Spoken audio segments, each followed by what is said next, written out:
এটা একেবারে ভাওতাবাজি, একেবারে ভাওতাবাজি। আগামীতে 2026 ইলেকশন রয়েছে, হ্যাঁ এটা ভাওতাবাজি বলে মনে এটা ভাওতাবাজি, একদম একেবারে ভাওতাবাজি। এটা কোনো কিছু হওয়ার নাই। 2014 সাল থেকে ওনারা বলছেন যে আমরা মাইনরিটি ফান্ড থেকে 2 কোটি টাকা অ্যালটমেন্ট করে আমরা হাসপাতালের জন্য করেছি, কিন্তু আজ 2025 হয়ে গেল, সামনে বিধানসভা ইলেকশন রয়েছে, তার জন্য এই ভাওতাবাজিটা ওরা করছে। তবে আমাদের গোয়াগা প্রাথমিক এই যে স্বাস্থ্যকেন্দ্র অনেক দিন আগে তৈরি হয়েছিল, মানে আমরা যখন ছোটো ছোটো ছিলাম, ধরেন 63-64 সালের কথা, তখন থেকে 3-4 জন ডাক্তার, মানে আগে চলছিল ভালো। ইদানিং কী যে হয়েছে, মানে ডাক্তার নেই, নার্স নেই, কিছু নেই, আমরা খুব কষ্ট পাচ্ছি। আমাদের এখান থেকে আসতেও কত 30 কিলোমিটার হবে, তারপরে ইসলামপুর 70 কিলোমিটার, রায়গঞ্জ 70 কিলোমিটার। আমাদের ডেলিভারি রুগীরা রাস্তা খুব কষ্ট পাচ্ছে, আমাদের গাড়ি ওদিকে যেতে আবার খুব কষ্ট পায়, যাওয়া আসা করতেও কষ্ট পায়। কাজেই আমাদের ওখানে প্রাথমিক স্বাস্থ্যকেন্দ্র যখন রয়েছে, তাহলে ওখানে যদি ডাক্তার না থাকে তাহলে ওটা ভেঙে ফেলা উচিত। যদি ধরেন লোধনে যদি হাই স্কুল আছে, লোধনে মাস্টার মশাই নিয়ে থাকলে এই হাই স্কুলটা কেন থাকবে? ভেঙে যাক। আমরা চাই যদি ডাক্তার না আসে তাহলে আমরা হসপিটালটা ভেঙে দেবো, কী করবো? না থাকাই ভালো। তাই আমরা অনুরোধ করছি প্রশাসন বা সরকারকে, তারা যেন অবিলম্বে আমাদের স্বাস্থ্যকেন্দ্রের ব্যবস্থা করে। এইটাই। বর্তমানে কি একজনও ডাক্তার নেই? না, নার্স রয়েছে, নার্স একজন এমনি আসছে যাচ্ছে আর কি, এক আড্ডা। স্থায়ীভাবে কোনো ডাক্তার না, স্থায়ীভাবে কোনো ডাক্তার ইনডোর ট্রিটমেন্ট চালু করতে হবে। ইনকলাব জিন্দাবাদ, স্বাস্থ্য রক্ষা সংগঠন জিন্দাবাদ। এই অফিসারদের টালবাহানা চলবে না, অফিসারদের টালবাহানা চলবে না। হাসপাতালে ডাক্তার নার্স নিয়োগ করতে হবে, হাসপাতালে 24 ঘন্টা পরিষেবা চালু করতে হবে, হাসপাতালে ডেলিভারি পয়েন্ট চালু করতে হবে। ইনকলাব জিন্দাবাদ, জনস্বাস্থ্য রক্ষা সংগঠন জিন্দাবাদ। ইনকলাব জিন্দাবাদ, জনস্বাস্থ্য রক্ষা সংগঠন জিন্দাবাদ। এই দাবিতে আন্দোলন চলছে। হাসপাতালে আউটডোর ইনডোর চালু করতে হবে, হাসপাতালে ডাক্তার নার্সের নিয়োগ করতে হবে, হাসপাতালে সাপে কুকুরে কামড়ানো ইঞ্জেকশনের ব্যবস্থা করতে হবে, হাসপাতালে 24 ঘন্টা পরিষেবা চালু করতে হবে, হাসপাতালে ডেলিভারি পয়েন্ট চালু করতে হবে। এই দাবিতে আন্দোলন চলছে, এই দাবিতে আন্দোলন চলছে। আন্দোলন দমন করা যায়নি, যাবে না। ইনকলাব জিন্দাবাদ, জনস্বাস্থ্য রক্ষা সংগঠন জিন্দাবাদ।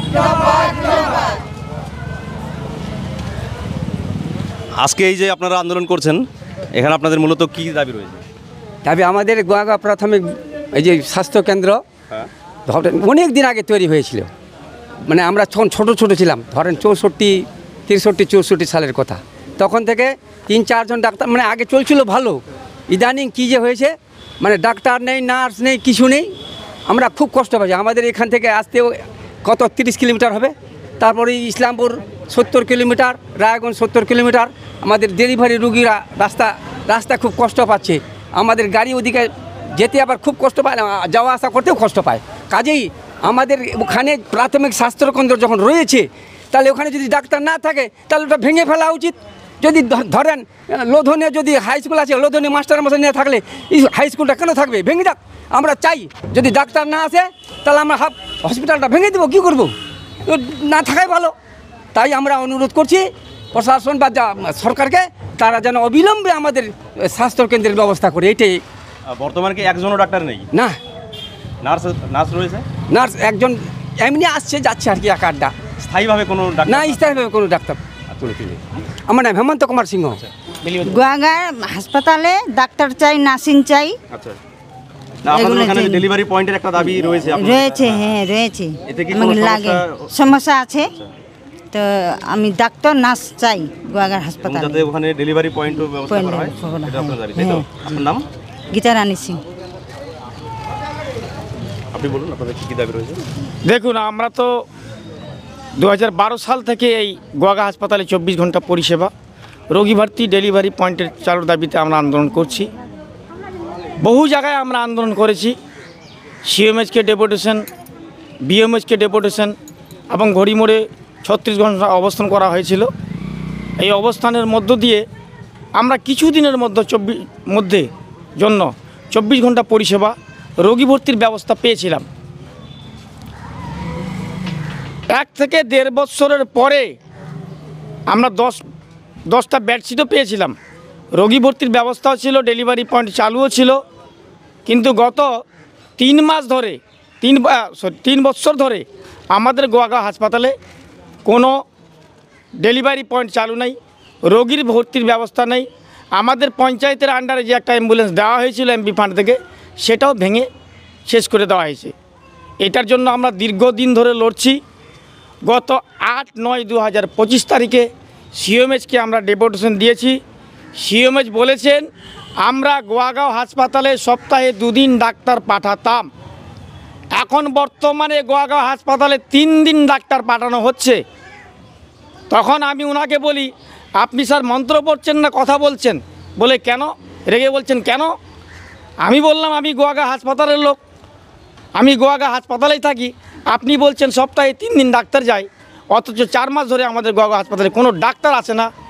একজন নার্স, একজন ডি গ্রুপ স্টাফ আর ফার্মাসিস্ট মিলে ওষুধ দিচ্ছেন, যেটা খাজের ওষুধ সেটা দিচ্ছে ব্যথার, যেটা ব্যথার ওষুধ ওটা দিচ্ছে খাজের। এই করে আমাদের গোয়াগাঁও হাসপাতালটা চলছে। তখন সিএমএইচ ভোল পাল্টে বলছেন যে যদি এই কথাটা আপনি বলছেন তাহলে হয়তো সত্যি বলছেন। আমি কিন্তু এখান থেকে 3 দিন সপ্তাহে ডাক্তার পাঠাচ্ছি। মানে আপনি বলতে চাইছেন যে রায়গঞ্জ থেকে ওনারা বলছেন ডাক্তার আসছে, ডাক্তার বাস্তবে এখানে কোনো ডাক্তার আসছে? এখানে কোনো ডাক্তার আসেনি। তখনই ওনাকে বলা হলো আপনি বিএমএইচকে ফোন করুন, ডাক্তারকে ফোন করুন, আমাদের গোয়াগাঁওতে স্টাফ রয়েছে তাদেরকে ফোন করে বলুন যে আমাদের গোয়াগাঁও হাসপাতালে কি ডাক্তার আসে। তখন উনি ভোল পাল্টে বলছেন যে হয়তো এমন হচ্ছে যে আমরা পাঠাচ্ছি আর ওরা ফাঁকি মেরে যাচ্ছেন না।